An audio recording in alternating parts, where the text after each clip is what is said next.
L'ordine del giorno reca la relazione di Edith Bauer e Anna Head. Podľa programu teraz sa budeme venovať správe pani Edith Bauer o obchodovaní s ľudskými bytostiami. A hneď dáme slovo pani Bauer. Nech sa páči na 4 minúty. Ďakujem, vážený pani predsedajúca, pán komisár, kolegovia. V prvom rade chcem vyjadriť moju vďačnosť spolu s spravodajkyní pani Anna Head, aj rade, aj komisii a všetkým tým, ktorí boli zapojení do tejto náročnej práce. Terajšia situácia s obchodom s ľuďmi je znepokojujúca a odhadovaný objem je niekoľko 100 000 obetí v Európe a to je druhý najväčší trestný biznis, ktorý má objem prostriedkov v ňom, ktoré sa pohybujú na úrovni $1 000 000. Máme stále viac obetí v nútených prácach, stále máme viac obetí z členských štátov a okrem toho máme viac detí medzi obeťami. Odhadovaný globálny podiel detských obetí je 40 až 50 %.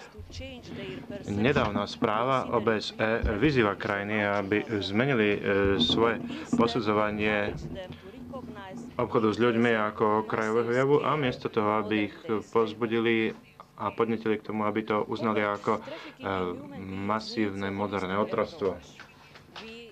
Boj proti obchodu s ľuďmi potrebuje celkový prístup. My na druhej strane máme len obmedzený súbor nástrojov. Našou úlohou je zmeniť legislatívu. Lisabonská zmluva nám dala nový právny základ, článok 83. Toto ustanovenie je základ pre spoločný prístup pre vytvorenie prostredia, ktoré odrádza obchodníkov s ľuďmi a zároveň silnejšiu ochranu obetí. Ich návrh, ktorý je konsolidovaný text dohodnutý s radou aj s komisiou, rozšíruje definíciu obchodovania s ľuďmi, pamätajúc na to, že formy a trendy sa menia. Tento návrh umožňuje vyššie trestné sadzby a zadefinuje minimálne a maximálne sadzby a tiež podnecuje ku konfiškácii majetku pochádzajúceho z obchodu. Tento návrh otvára aj tému obetovanie obetí a viktimizáciu obetí a tiež umožňuje súdom, aby nestíhali obete za trestné činy, ktoré boli spáchané pod hrozbou.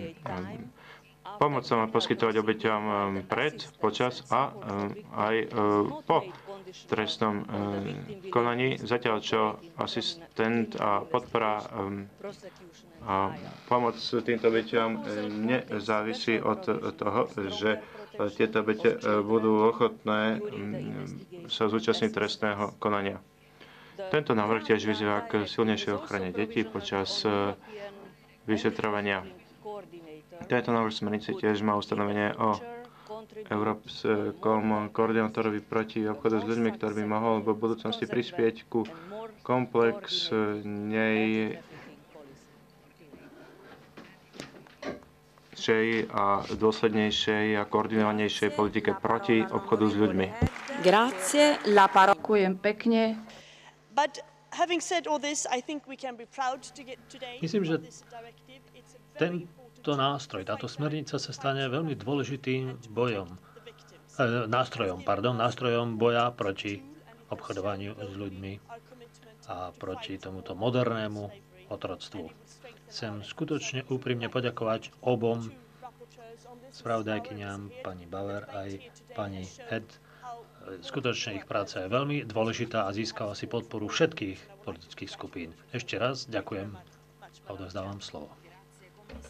Ďakujem pekne, pani komisárka. Znovu dáme slovo obom spravodajkyniam. Najprv pani Bauer, nech sa páči. Ďakujem pekne za slovo a predovšetkým by som chcela poďakovať pani komisárke, že povedala, že naozaj ide o text historického významu.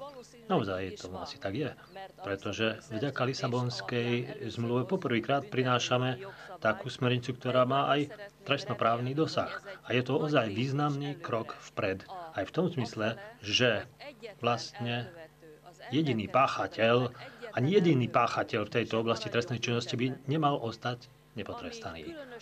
Upokojuje ma aj to, že aj to, čo prebehlo tu, v tejto rozprave, je existencia dobrej politickej vôle. Ja som sa často stretávala s takými názormi, a sama som zdieľala takýto názor, že ak chceme pokročiť vpred, potrebujeme aj politickú vôľu a často tu nebola.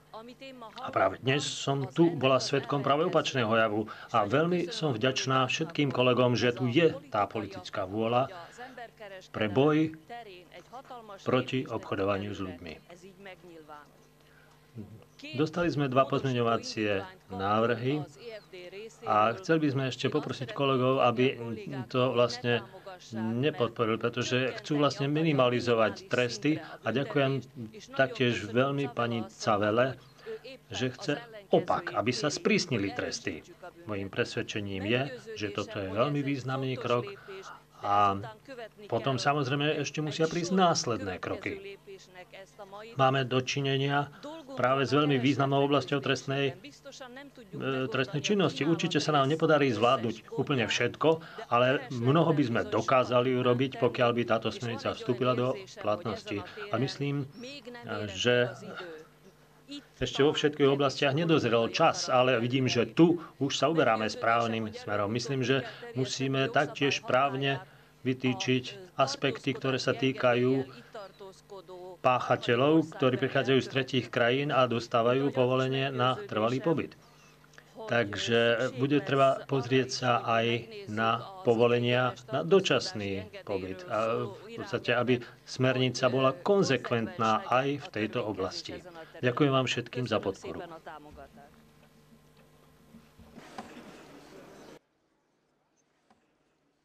Vamos a ver. Pasamos al informe de la señora Bauer y la señora Head sobre trata de seres humanos. Správa pani Bauer a pani Head, obchodovanie s ľuďmi. Pozmeňujúci návrh číslo 1, kto je za? Proti, zdržali sa, schválené. Číslo 2, kto je za? Proti, zdržali sa, zamietnuté. A hlasujeme v pôvodnom texte, článku 14, odsek 1. Menujte hlasovanie, otváram hlasovanie. Uzatváram hlasovanie. Schválené. Teraz pozmeňujúci návrh 3. Kto je za? Číslo 3. Hej, kto je za? Proti? Zdržali sa, zamietnuté. Teraz budeme hlasovať celkovo o tomto upravenom návrhu. Kto je za? Zdržali sa, schválené. Čiže budeme hlasovať menovite. Otváram hlasovanie. Uzatváram hlasovanie. Veľkou väčšinou schválené.